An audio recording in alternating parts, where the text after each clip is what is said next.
Bien, bonjour. Je m'appelle Sébastien Béziot. Rémi m'a invité à animer cette table ronde.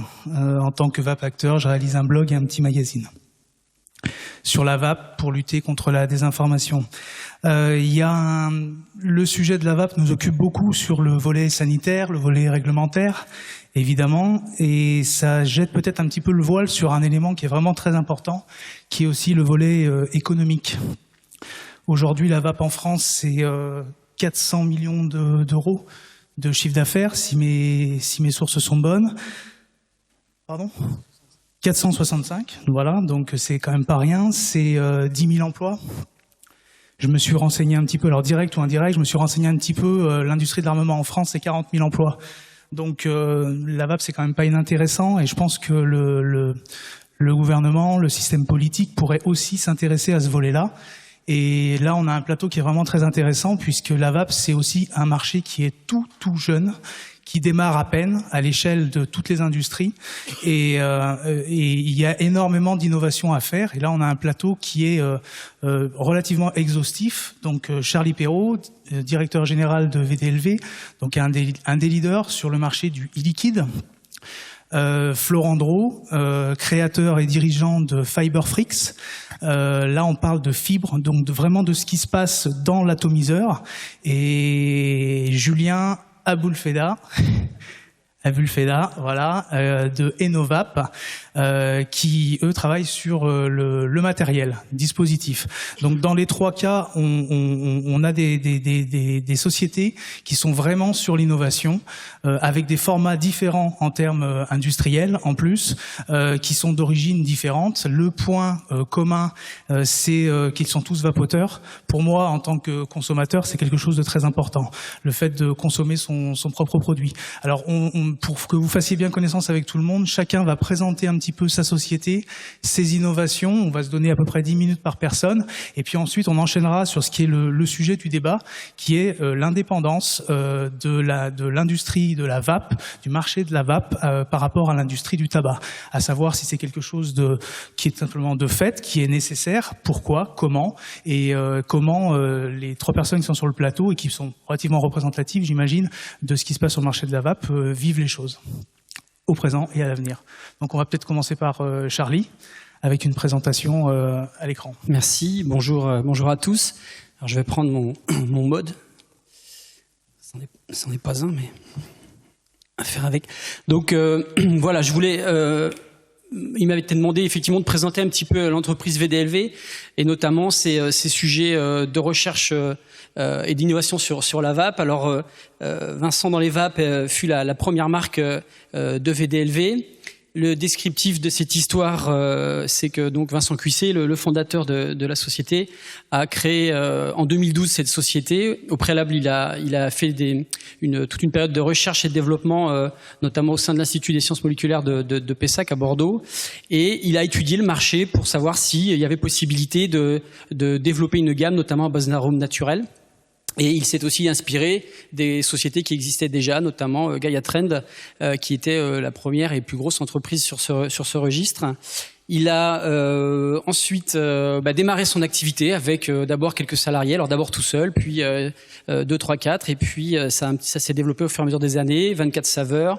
En 2013, on déménage le laboratoire pour aller de l'Institut européen de chimie et de biologie à un laboratoire où on était les seuls. Du coup, on s'est installé. On a investi dans du matériel de production et du matériel d'analyse, des HPLC, UPLC, GC. Et nous sommes passés à 40 salariés, donc une croissance assez sympa à l'époque. Et puis, il fallait fournir les liquides que la France demandait à cette époque-là. Et les gros fabricants arrivant déjà à peine à fournir, eh bien, le marché pour nous a été assez intéressant. 2014, on a tout de suite développé l'export. Ce qui nous paraissait une évidence. La France, c'est le pays de la gastronomie, c'est le pays de la parfumerie, c'est le pays de l'œnologie. Si c'est pas le pays de la vapologie, on ratait le coche. On a les meilleurs aromaticiens en France en tout cas, et un vrai savoir-faire, notamment à Grasse et ailleurs. Et ne pas exploiter ce savoir-faire des aromaticiens, et voire même les conseiller sur ce qu'on appelle nous l'arôme vapologique, c'est-à-dire commencer à considérer les arômes non pas seulement alimentaires, mais alimentaires plus, c'est-à-dire alimentaires destinés à l'inhalation. Ça nous paraissait intéressant à développer. La société a créé forcément des nouvelles gammes et aujourd'hui on voit que c'est le pain quotidien. Il faut développer des nouvelles recettes comme faisait allusion tout à l'heure Jean. Et on a créé notamment aussi un dispositif, donc une innovation à l'époque, qu'on a considéré comme tel. En tout cas, c'est un dispositif de test sans contact qui s'appelle le JukeVap. Il nous a fallu créer une nouvelle marque aussi pour s'adapter au marché. En 2015, encore des nouvelles gammes. Et puis, la surprise de cette fin d'année, ça a été donc la production d'une nicotine liquide vapologique que nous sommes en train de finaliser pour une distribution début d'année 2016. Nous sommes aujourd'hui à 49 salariés. Nous avons créé aussi à côté le LFEL, qui est le laboratoire français du liquide, qui peut produire des liquides pour certaines marques, mais qui surtout possède en fait un centre de recherche fondamental sur la vape, d'un point de vue chimique, thermodynamique, même sociologique. On travaille avec l'université de Bordeaux, on commence à observer les vapoteurs et leur comportement. On a créé tout dernièrement une franchise aux USA qui s'appelle Vapology Story et on ouvre les premiers magasins en ce moment. Et donc on exporte dans 22 pays et on a aujourd'hui plus de 80, quasiment 100 saveurs qui se déploient. Voilà, donc on a essayé de s'imposer comme un des leaders d'opinion dans l'exigence vapologique et pour la défense d'une vape honorable, plus précisément qu'on dit safe. Pourquoi ? Parce qu'on a quand même pu observer ces dernières années qu'il y a eu pas mal aussi d'engagements opportunistes, c'est-à-dire pourvu que je fasse un liquide qui a une saveur fraise et puis je vais vendre ça, ben nous on considère qu'il faut un certain nombre de contrôles pour proposer des produits. Heureusement, les fabricants, on va dire, se resserrent sur des exigences. Plus, il y a eu la publication de la norme en avril. Donc aujourd'hui, les gens tendent vers cette amélioration. Et je peux dire ici que la profession de la vape en France est une profession extrêmement sérieuse.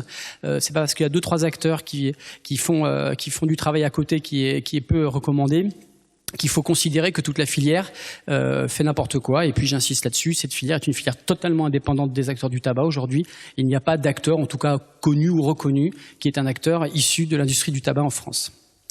Donc VDLV produit de plusieurs manières. On fait de la production à façon, on fait de la production industrielle pour des plus gros volumes.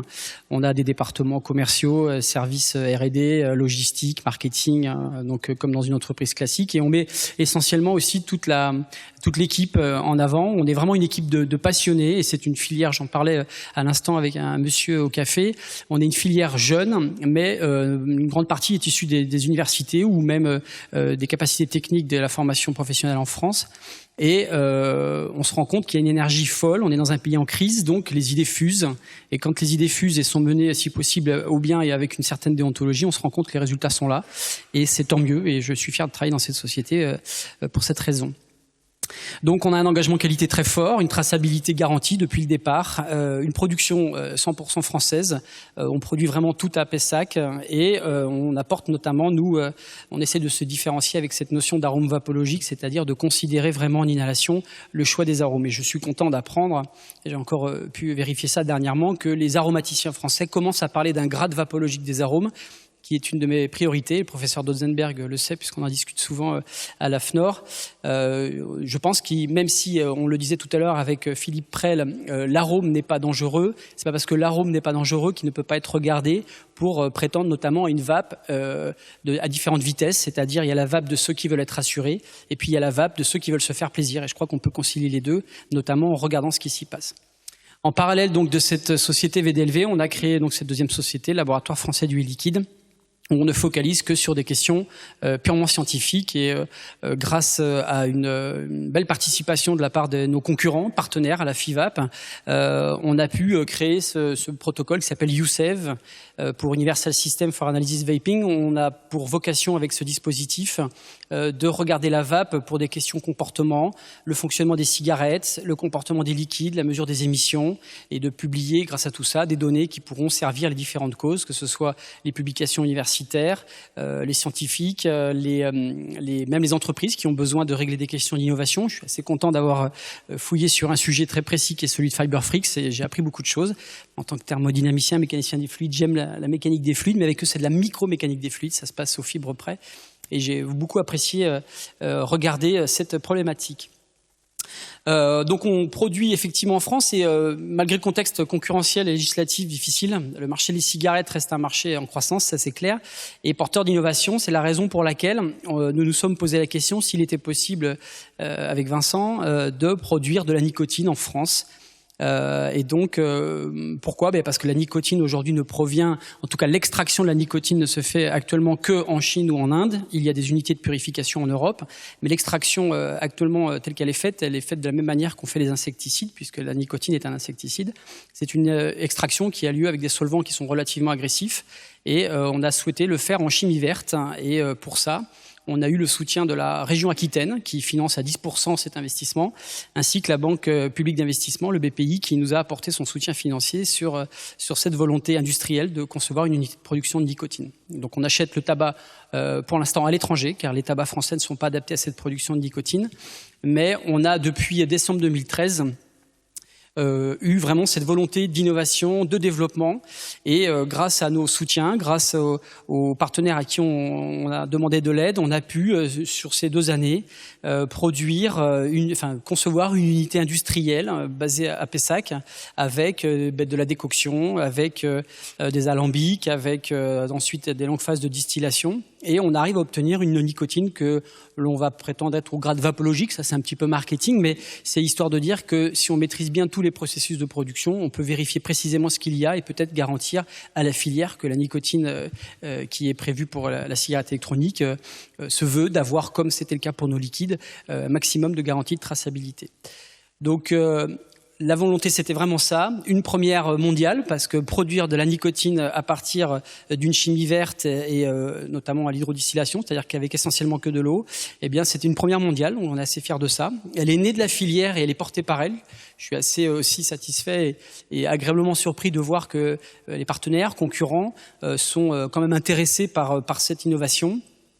C'est une nouvelle économie responsable. J'entends responsable le fait de dire que c'est vraiment une vape qui s'est construite sur la base essentielle de l'observation du vapoteur. Nous sommes nous-mêmes vapoteurs. Les vapoteurs sont des gens extrêmement vifs. Ils sont capables de dézinguer un journal lorsqu'il raconte, ce journal raconte des bêtises. Ils sont aussi capables de critiquer les fabricants s'ils ne suivent pas certaines prérogatives. Donc, on s'appuie sur ça. C'est une économie responsable parce qu'elle est faite d'acteurs qui n'ont rien à perdre, si ce n'est tout, avec ce qu'on voit de l'application de la TPD ou des problématiques que ça va représenter pour nos industries. Nous avons toutes ces entreprises, et là je parle au nom de mes confrères, on a tous investi des deniers personnels, on n'a eu aucun prêt bancaire, sauf accessoirement là tout à coup pour la nicotine, mais toutes ces entreprises se sont construites d'elles-mêmes et de manière absolument, enfin là les 35 heures c'est pas un sujet dans la société.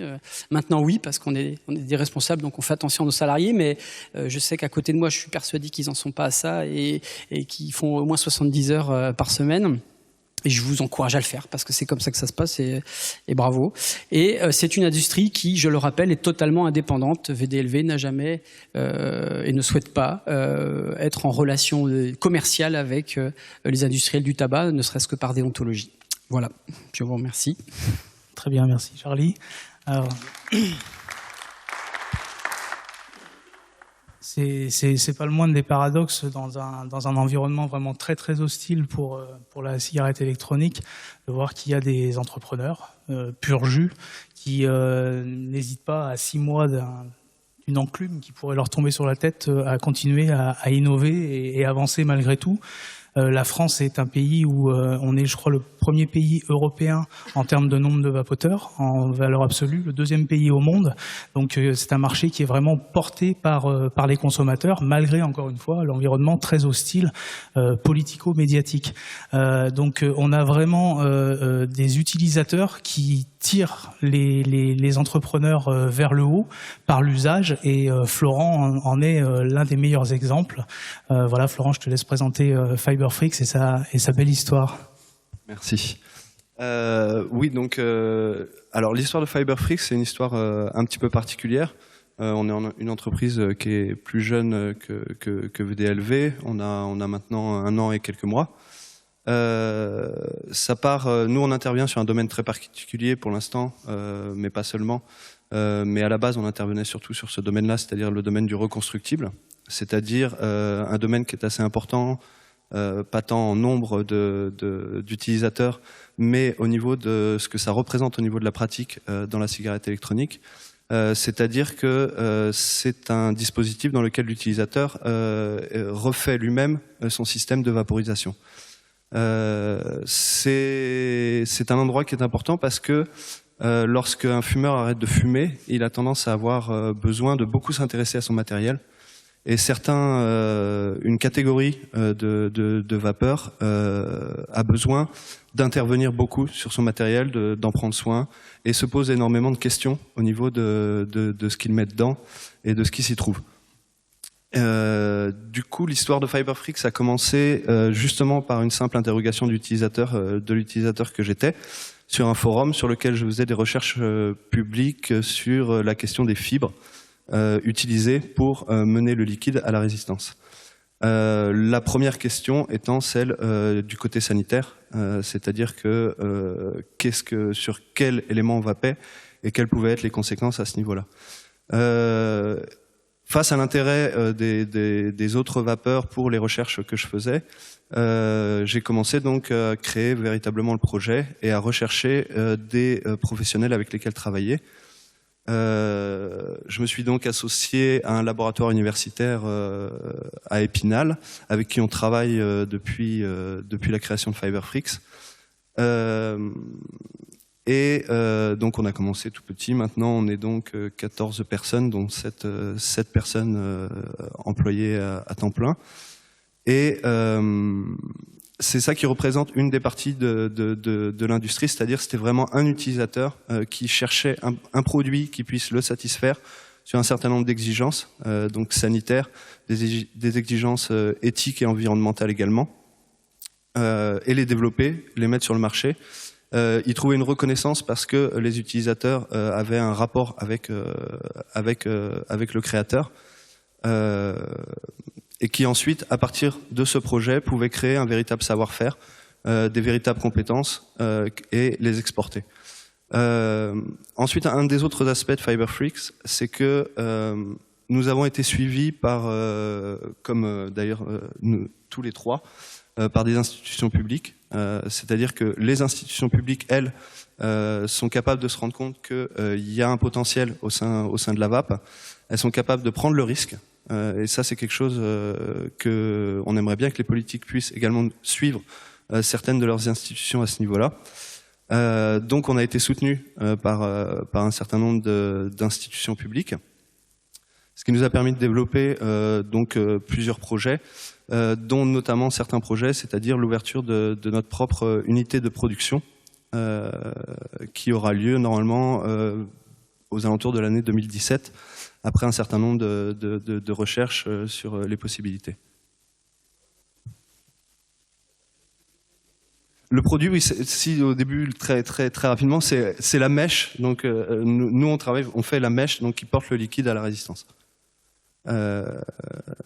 Et l'unité de production, ce sera vraiment pour transformer la matière, les matières premières, les purifier, selon donc des exigences qui sont pour l'instant alimentaires, qu'on va essayer de porter encore plus loin par rapport justement aux recherches, et notamment d'ailleurs en lien avec le LFEL, on a déjà commencé, on va être amené à travailler encore ensemble sur des exigences à ce niveau-là, qu'on pourrait donc appeler en effet vapologiques. Donc ça, c'est donc ce but, c'est cette unité de production. Et un des autres aspects, donc le dernier aspect sur lequel je voulais appuyer, c'est que donc en plus d'avoir prouvé l'industrie française, en plus d'avoir prouvé un véritable savoir-faire, elle est maintenant capable de s'exporter, puisqu'elle a à l'extérieur de la France une certaine reconnaissance sur ses capacités à la fois en innovation et en exigence, donc à la fois sanitaire, environnementale et éthique. Et par exemple, Fiberfreaks en est un très bon exemple, puisque nous, on réalise plus de 75% de nos ventes à l'étranger. On est un produit qui a été très rapidement mondial.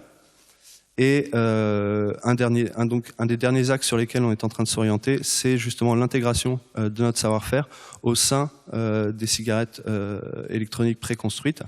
Donc c'est-à-dire avec résistance interchangeable, puisque de nombreux fabricants, ne trouvant pas véritablement un produit qui leur correspondait, se sont adressés à nous pour avoir véritablement notre expertise et les capacités qu'on avait de leur proposer des produits qui pouvaient être adaptés suivant leurs besoins. Voilà donc où on en est aujourd'hui, et on espère que ça va continuer. On est implanté à Marseille et donc on navigue entre Marseille et Épinal à ce niveau-là. Bon, bravo. En termes de mise sur le marché, entre le moment où tu as commencé à parler de tout ça sur le forum et le moment où tu as vraiment lancé Fiberfreaks avec tes premiers échantillons, il s'est passé 8 mois environ, 8 mois de recherche. Voilà, donc très rapide, là on est vraiment dans un domaine où l'empirisme domine vraiment. Tout à fait. On est vraiment dans un autre monde par rapport à tous les discours qu'on a eus jusqu'à maintenant là, sur cette rencontre. C'est-à-dire que dès qu'on est dans le monde réel, quand on parle des subventions de la BPI, etc., moi je connais un petit peu par ailleurs sur d'autres activités, on a en face de nous des gens qui nous demandent mais qu'est-ce que vous allez faire, qu'est-ce que ça va rapporter, comment ça va marcher, etc. Et là, bizarrement, on obtient des aides. Donc on est vraiment dans une schizophrénie entre le sommet de l'État avec des gens qui, comme je le disais tout à l'heure, nous parlent de brûleurs, alors qu'on est sur des atomiseurs, des cléromiseurs, etc. Et puis à la fois des autorités qui effectivement soutiennent des entreprises, soutiennent des entrepreneurs, et avec une capacité incroyable. On a une chance incroyable. On est des créatifs. La France est un pays créatif, l'a toujours été. Et on a le marché du tabac, c'est 700 milliards, je crois. C'est un marché énorme et on a entre les mains de l'or pour conquérir le monde avec des technologies, avec du savoir-faire et tout le monde est prêt. Tout le monde est prêt pour le faire et on n'attend que un go, quoi. Allez-y encore plus, quoi. Ça me rappelle un Premier ministre qui avait dit qu'il avait testé le joint du bout des lèvres quand il était étudiant. Ce serait bien que le président aujourd'hui teste clairement la vape qui peut aider à sauver des vies. Est-il fumeur? Julien, alors là on est dans le domaine là justement de la start-up. Donc encore un autre modèle. Tu vas nous expliquer en quoi consiste. Alors là on est dans le matériel. On est passé donc sur les e-liquides, sur les mèches à l'intérieur. Donc pour rappeler par rapport à la question de tout à l'heure, la mèche, en fait le liquide doit baigner dans une mèche baigne dans le liquide qui passe et la mèche passe dans une résistance et ensuite la résistance est chauffée. C'est ce qui provoque la vapeur. Et là maintenant on est sur vraiment le matériel, le dispositif. Donc, je te laisse expliquer. Donc bonjour. Donc Enovap en fait est une jeune start-up française spécialisée dans les problématiques d'addiction, plus principalement dans la problématique de l'addiction à la nicotine. Nous en fait ce qu'on fait c'est qu'on développe un dispositif qui se base sur le concept de la cigarette électronique et qui grâce à un double réservoir en fait permet de contrôler la concentration de nicotine pour chaque inhalation. Quand je parle de concentration de nicotine, c'est la concentration de nicotine dans la vapeur. Concrètement, comment ça marche? Donc c'est un double réservoir, l'un contenant un liquide avec de la nicotine et l'autre n'en contenant pas. Et en contrôlant en fait l'évaporation de chacun de ces deux réservoirs, on va pouvoir justement obtenir la concentration souhaitée. Alors c'est bien beau de pouvoir contrôler cette concentration. Nous, on a voulu aller plus loin. Donc en fait, ce qu'on a fait, c'est qu'on a connecté notre dispositif au smartphone en Bluetooth. Ça nous permet en fait de récupérer la consommation de l'utilisateur, de l'analyser et d'anticiper ses besoins en fait. Donc grâce à ça en fait on va pouvoir proposer un système qui va diminuer progressivement l'apport en nicotine à l'utilisateur et ce jusqu'à ce que il devienne en fait indépendant de la nicotine. Par rapport à ça, via notre application, on permet aussi de mettre en relation les utilisateurs via des challenges qu'ils vont pouvoir suivre ensemble ou alors même aller plus loin, mettre en relation des spécialistes connectés. Donc ça peut être des tabacologues, des pneumologues, des techniciens de la vape, des coachs sportifs, des nutritionnistes. C'est très bien quand on arrête de fumer, il peut y avoir une prise de poids ou ce genre de choses. Par rapport à l'historique du projet, ce projet a commencé en 2013 dans notre école d'ingénieurs. Il a été reconduit en 2014 et c'est dans cette année-là où on a été récompensé par une médaille d'or au concours Lépine et on a pu déposer un brevet sur notre double réservoir. Par la même occasion, on a pu déposer une extension de brevet à l'international. Donc voilà. En 2015, on a été lauréat iLab. Donc on a reçu une subvention de 45 000 €. Le concours iLab, c'est un concours qui est soutenu par la Banque publique d'investissement française ainsi que le ministère de l'enseignement supérieur et de la recherche. Aujourd'hui, voilà, on se crée tout récemment. On est encore en phase de prototypage, donc on sera sur le marché d'ici un an et demi. Avec aujourd'hui, on est en train d'essayer de faire une levée de fonds à hauteur de 500 000 €. et on lance une campagne de crowdfunding en mars. Concernant l'équipe, on est 5 ingénieurs donc venant d'une école généraliste qui s'appelle l'ECE Paris. On a tous des spécialités différentes, donc en finance, système d'information, système embarqué, objets connectés, business development. Et donc voilà, aujourd'hui on travaille à temps plein sur ce projet. Que dire de plus ? Je vais un peu rephraser, mais aujourd'hui nous on est principalement subventionné par la BPI, donc du financement public. On n'a rien à voir avec l'industrie du tabac et comme le disait mon confrère, on n'a pas du tout envie de rentrer là-dedans. Dans le sens où pour moi, personne ne peut vendre à la fois le poison et le médicament qui va avec. Donc voilà, on est totalement indépendant de ce point de vue-là par rapport à ça. Et puis je crois que c'est tout, voilà. Bravo. Ah, si j'ai oublié un autre truc, donc on s'implante. Aujourd'hui, on se crée dans la région de Champagne-Ardenne, et là aussi, on peut voir qu'on est soutenu par la région. On va bientôt obtenir un prêt d'honneur du réseau Entreprendre. Donc, c'est un réseau de dirigeants de cette région qui vont investir dans notre start-up pour son bon développement. Donc voilà, c'est voilà. Réseau Entreprendre que je connais très bien, j'en fais partie. Donc, c'est vraiment des entrepreneurs qui décident de faire sous forme de prêt d'honneur. Donc c'est quand même quelque chose de très très engageant de faire confiance à des entrepreneurs. Et encore une fois, une des conditions du réseau Entreprendre, c'est la création d'emplois. C'est vraiment la source de la création de ce réseau. Créer des emplois, c'est le groupe Auchan qui est derrière, enfin la famille Muliez, etc. Vraiment l'objectif c'est de créer des emplois. J'imagine que tu as fait tout le parcours. Exactement. En fait, on compte à terme créer un pôle technique, un pôle commercial et un pôle logistique dans cette région afin de créer des emplois. Voilà. Alors la mise sur le marché du produit. Donc c'est d'ici un an et demi, donc fin 2016, début 2017. Et la distribution, ça va se faire comment ? La distribution va se faire via les magasins spécialisés ou via notre site web. Donc les magasins spécialisés, ce ne seront pas les nôtres, ce seront des réseaux partenaires. Voilà, donc je peux donner un titre d'exemple Cigavert, avec qui on est déjà en contact, qui sont très intéressés par notre projet. Par rapport à ça, je pense qu'il est aussi important de signaler. Alors j'ai été contacté hier par le directeur régional délégué de RDF, donc de la région de Champagne-Ardenne, qui lui est très intéressé par notre projet pour ses employés. Donc il est prêt à mettre à disposition les médecins du travail du réseau RDF. Et à terme, ce qui serait vraiment intéressant, c'est aujourd'hui il y a 1000 employés dans cette région, mais il y a 14 000 employés dans la France. Donc voilà, c'est une très belle opportunité par rapport à ça. D'accord, merci. De rien. J'ai perdu la question que je voulais poser. Par rapport à l'industrie du tabac, aujourd'hui, vous dites on est indépendant de l'industrie du tabac parce que c'est comme ça. Vis-à-vis du consommateur, est-ce que c'est un engagement, c'est une question de risque, de protection? Comment vous justifiez ça finalement? Parce que pourquoi pas? Pourquoi le tabac ne pourrait pas, l'industrie du tabac ne pourrait pas travailler avec vous, travailler sur des entreprises concurrentes? Finalement, ils sont au contact du fumeur, etc. Pourquoi la filière a besoin d'être indépendante? Là, je vais peut-être parler un petit peu plus au nom de la fédération. En tout cas, c'est le cas aussi dans la société. Ce qui est évident, c'est que cette passion, en fait, pour l'instant, prévaut sur la partie financière des entreprises. On nous dit souvent, c'est sympa votre indépendance, jusqu'à quand? Et puis, à partir de combien de zéros l'indépendance tombe? Aujourd'hui, il ne faut pas oublier que ces sociétés-là aussi sont considérées par les consommateurs, par les vapoteurs, comme des sociétés emblématiques.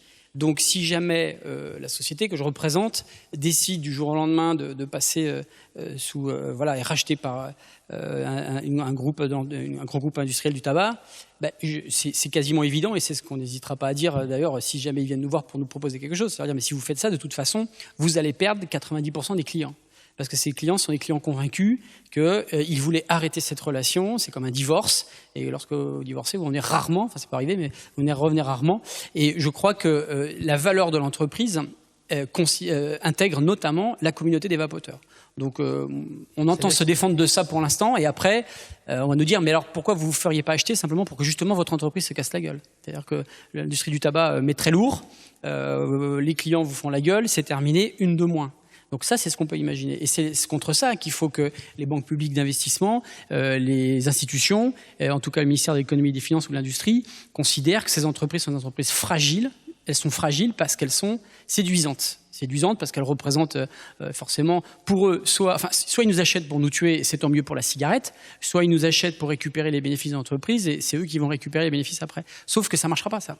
Donc c'est quelque chose, c'est un vœu instable. Donc je suis persuadé que des entreprises vont craquer et vont se laisser se vendre, mais moi je suis fier de travailler dans une entreprise qui a une déontologie très forte. Et parce qu'on a une déontologie très forte, on a une relation très très serrée avec la communauté des vapoteurs, et on sait très bien que si on les abandonne, c'est quasiment fini pour nous. Et puis je crois qu'on aurait du mal à se regarder dans la glace. C'est ce que tu dis, c'est qu'il y a dans ce domaine-là une relation entre les entrepreneurs, les industries, je dirais même les commerçants, avec leurs consommateurs qui est vraiment très très particulière. On disait à midi en déjeunant, c'est que avec la vape, en fait, pour la première fois, on est heureux d'arrêter de fumer. Alors que arrêter de fumer, moi je participe à des groupes de gens qui veulent arrêter de fumer, pas qu'avec la vape, on est dans une souffrance horrible. C'est comme ça que ça doit se passer. On doit souffrir pour arrêter de fumer. Et là, on est heureux. Et donc, il se crée quelque chose entre le consommateur et les entrepreneurs. Florent peut peut-être nous en parler, parce que quand tu as vraiment travaillé, toi, en tant que consommateur d'abord, et puis ensuite, avec les bêta-testeurs, etc., il y a une relation très particulière quand même entre les... Oui, il y a clairement une relation que je pourrais qualifier d'une relation de confiance qui est très importante. C'est-à-dire que les vapeurs sont sortis aussi de l'état de fumeur avec le sentiment d'avoir été floués, d'avoir été abusés, d'avoir été trompés. Et donc, ils ont engagé une relation avec d'autres industriels desquels ils attendent énormément en termes d'éthique et de déontologie. Et d'où leur intransigeance aussi, qui est très connue. C'est ça, qui est très connu. C'est-à-dire qu'en effet, ils peuvent faire tomber très rapidement, en tout cas, l'image d'une société à toute vitesse, puisqu'en fait, ce sont très souvent... Alors, il y a une majorité qui sont peu connectés, mais assez souvent, il y a une grosse partie de la communauté qui est très connectée et qui entretient d'elle-même aussi une vigilance par rapport aux sociétés avec lesquelles elles ont affaire en tant que consommateurs. Donc ça, c'est en effet donc du coup un engagement déontologique par rapport à nos utilisateurs, d'une part. D'autre part, c'est également la certitude qu'on va pouvoir continuer à innover. C'est-à-dire que un des gros problèmes avec l'industrie du tabac, on le voit avec tous les dispositifs qui sortent, c'est qu'en termes d'innovation, ils ont énormément de mal. C'est une industrie qui est très conservatrice, qui a beaucoup de mal à avancer, qui se prépare à toutes les normes, tout ce qui va être obligatoire à ce niveau-là. Ils se préparent à ça pour protéger leurs capitaux. Une des forces de la filière et une des raisons pour lesquelles, pour l'instant, le lien avec l'industrie du tabac serait très compliqué, c'est que c'est une filière qui est encore capable de prendre des risques. Et notamment face à la TPD. L'industrie du tabac, elle, va vraiment essayer d'appliquer la TPD, même en avance de la TPD, pour que l'investissement qui a été fait soit véritablement gagnant, quel que soit ce qui va être décidé.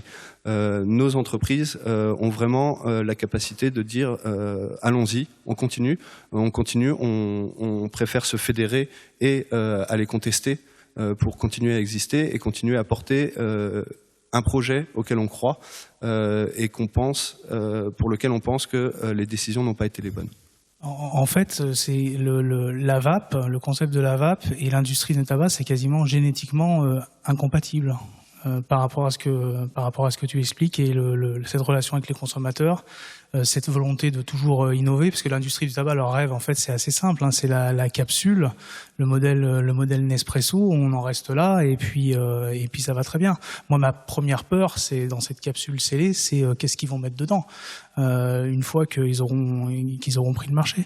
Sur la communauté des vapoteurs au niveau de Enovap, comment vous allez arriver sur le marché vis-à-vis justement du marché qui existe, parce qu'il y a des dispositifs qui sont existent maintenant, il commence à y avoir, on parle en France de 2e, 3e génération de matériel, etc. Vous allez arriver avec un matériel nouveau, vous allez travailler spécifiquement cette communauté pour le lancement du produit? Exactement, en fait on commence à la préparer dès maintenant, comme je vous l'ai dit, pour notre campagne de crowdfunding en mars prochain. Donc ça passe par du marketing, de la communication.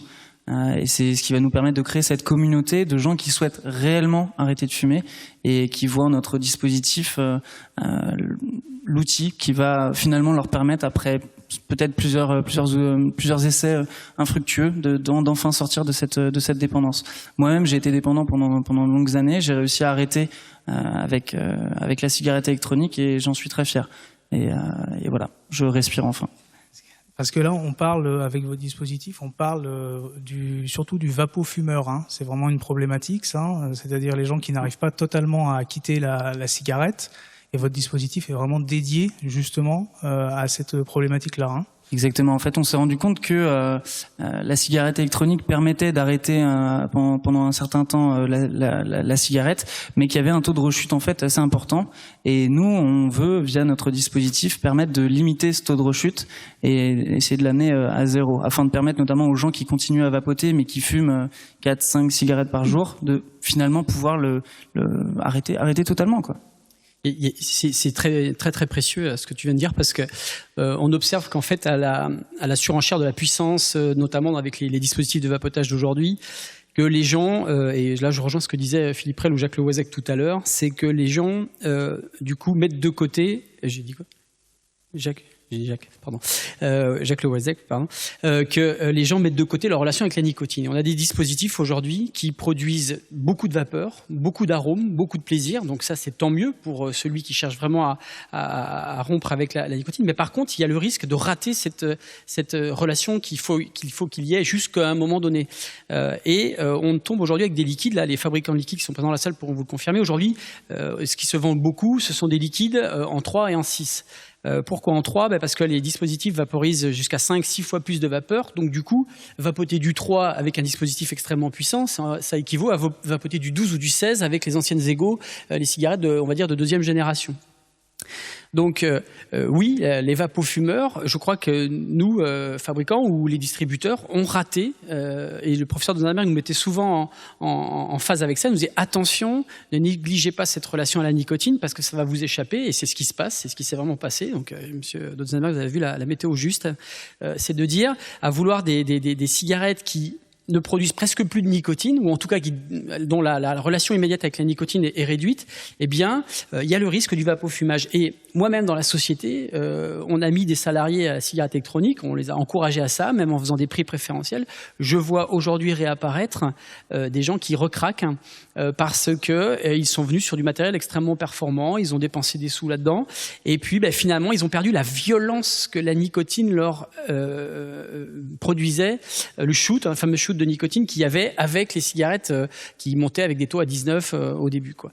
Donc je crois qu'il faut qu'on fasse extrêmement attention à ça, de ne pas négliger la relation avec la nicotine, et donc je félicite cette innovation parce que ça va permettre effectivement d'aider les professionnels de santé, de pas dire vous passez à la cigarette électronique, ça y est, c'est terminé, mais de dire non, il y a un accompagnement à la nicotine à faire avec vous, et la cigarette électronique en est un support. Donc, s'il y a une amélioration de ce dispositif de vapotage, forcément, on risque de garantir un succès pour celui qui veut arrêter de fumer. Et en effet, du coup, c'est là où c'est important de ne pas avoir de lien justement avec l'industrie du tabac. C'est pour éviter que certaines décisions soient prises pour que ce type de système soit encouragé. Parce qu'un des buts de l'industrie du tabac, c'est vraiment le vapofumage. C'est de pouvoir vendre doublement, c'est-à-dire à la fois des cigarettes et à la fois des dispositifs de vapotage. Et donc, par protection de ce système-là, c'est aussi quelque chose que la filière doit vraiment prendre en compte. C'est que si on s'allie avec eux, on a de grands risques, notamment par les investissements qu'ils auraient à faire dans les entreprises, que certaines décisions nous échappent et qu'on aille vers des dispositifs qui soient clairement orientés vers le vapofumage. Et qui restent finalement à des dispositifs moyens, on va dire, qui vont satisfaire un petit peu dans la journée, mais qui vont pas aller jusqu'au bout des choses, comme on voyait ce matin, et justement on voyait ce shoot de nicotine. Il y a quand même deux marchés. Il y a le marché vraiment des experts, des gens qui sont en pleine connaissance des dispositifs, des liquides, qui s'intéressent énormément, qui vont jusqu'au côté social, politique, etc., quoi. Et puis il y a Il y a un marché vraiment très très grand public, mais je dirais que le marché des experts, moi c'est comme ça que je l'analyse, va servir aussi, toute l'expérimentation, encore une fois l'empirisme, va servir et ensuite va se déporter sur les dispositifs plutôt grand public, puisqu'on retrouve aujourd'hui, moi je l'ai vu, ça fait 2 ans et demi que je vapote, je suis arrivé au moment où on commençait sur un petit peu le reconstructible, sur des petits drippers avec du coton bio qu'on allait acheter à la coopérative du coin, quoi, au Biocoop du coin, et aujourd'hui on retrouve maintenant dans les résistances industrielles des dispositifs avec différentes sortes de coton, etc. Typiquement ce que tu es en train de faire, mais pour apporter un produit plus simple et facile d'usage pour les donc c'est un petit peu le sens des innovations qui vont se faire avec vous, quoi. Ça. Bon. Rémi me dit que c'est l'heure. Est-ce que 5 minutes, donc est-ce que vous avez des questions? J'ai été très séduit, et bien sûr par le premier, c'est évident, mais aussi par le dernier et par les 3. Mais enfin, au dernier, je voudrais vous apporter le fruit de mon expérience. Je suis à un âge où j'ai vécu tous les traitements contre le tabac, en particulier la substitution nicotinique. On a eu des résultats pas mauvais, mais on s'est aperçu que quand on suivait les malades, oui, ce sont des malades, des fumeurs, quand on les suivait, on multipliait les résultats par 2 ou par 3. Lorsque vous faites une intervention de sevrage sur 3 mois, on arrive 6 mois après à 30% de succès. Si vous les suivez, et votre application smartphone doit être utile pour ça, nous on les suit soit par mail, soit par téléphone, soit on réintervient dans l'entreprise. Eh bien, on s'aperçoit que le taux de réussite est multiplié par 3. On arrive à des taux extraordinaires. Et que ce soit avec la cigarette électronique, comme avec une substitution. L'accompagnement est essentiel, hein, c'est connu de toute façon. Je crois qu'il y a des études qui sont sorties là-dessus sur le taux de réussite est vraiment absolument essentiel, quoi. Et l'accompagnement se fait justement par des professionnels, mais se fait aussi par cette communauté de vapoteurs. On s'entraide énormément entre nous. Hein. Et se fait par les vendeurs aussi. C'est-à-dire que le lien en boutique est très important. C'est-à-dire que on parlait au début de cette journée de la cigarette électronique comme un moyen de sortir de la cigarette hors du côté médical, c'est-à-dire par l'utilisateur lui-même, mais aussi par la relation qu'il entretient avec son vendeur. Moi, je vais beaucoup en boutique, je rencontre beaucoup de gens qui tiennent des boutiques. Ils ont véritablement cette démarche de passionné également, et ils ont une démarche de suivi qui est très importante et qui est vraiment fondamentale pour arrêter de fumer. On a des gens extraordinaires en boutique, vraiment, qui passent un temps fou pour vendre du matériel avec des marges qui sont pas toujours énormes vu le développement du marché, mais qui vont passer une demi-heure, 3/4 d'heure à expliquer et dire tu reviens, tu peux revenir, je vais t'expliquer, etc. C'est incroyable. C'est essentiel. Il parle à des. Monsieur a pris le mot tout à l'heure. Limite, on parlait de malades, mais on parle de victimes en fait. Et ce qui est essentiel, c'est effectivement de les suivre. Et j'encourage aussi les professionnels, notamment de la distribution, à compléter leur formation, parce que, comme tu le disais, les technologies vont très vite, les produits évoluent sans cesse. Et on trouve encore quelques boutiques où il y a des vieilles idées reçues. Je crois qu'il ferait bien de lire le livre en tout cas le nouveau combat de Philippe Prel sur les fameuses idées fausses et les idées reçues. Je crois que dans les boutiques spécialisées, il y a aussi un besoin de remettre à jour les connaissances en permanence, parce que c'est un métier dynamique. Les tabacologues eux-mêmes continuent de découvrir des choses sur la cigarette électronique et sur la relation avec la nicotine. Et donc c'est pour ça qu'il faut que les distributeurs ne s'en cantonnent pas à j'ai ouvert une entreprise en 2013 et je ne fais plus rien. Je laisse les clients venir. Ça, pour moi, ce ne sont pas des bonnes boutiques. C'est là-dessus que le tri commence à se faire, et c'est là-dessus principalement qu'il se fait, parce que il se fait par la force des choses. Il y avait d'autres questions? Oui, alors si je puis dire, je pense que vous avez très bien présenté, vous représentez bien une filière dynamique et créative, mais comment après le mois de mai de l'année prochaine comptez-vous communiquer, faire la publication de vos produits, de vos innovations envers les consommateurs et en particulier les fumeurs? On va faire une réponse très rapide chacun, parce que vous avez des cas tous les 3 différents. Je vais faire très vite. On a une relation tellement serrée avec le consommateur qu'on utilisera d'autres supports pour communiquer avec eux. Il est clair qu'on n'aura plus le droit d'exprimer quoi que ce soit. Les affichettes dont on parlait ce matin seront forcément ridicules. Mais lorsque l'on innove, on est aussi capable d'innover dans sa façon de communiquer, et j'espère qu'on trouvera les clés pour ça. On compte sur les DUS pour pourquoi pas nous aider dans ce sujet-là, parce qu'on est très ouverts, comme d'habitude. C'est à peu près la même chose et c'est exactement ça. C'est-à-dire par rapport à la relation aux utilisateurs qu'on a, on trouvera des moyens de communication.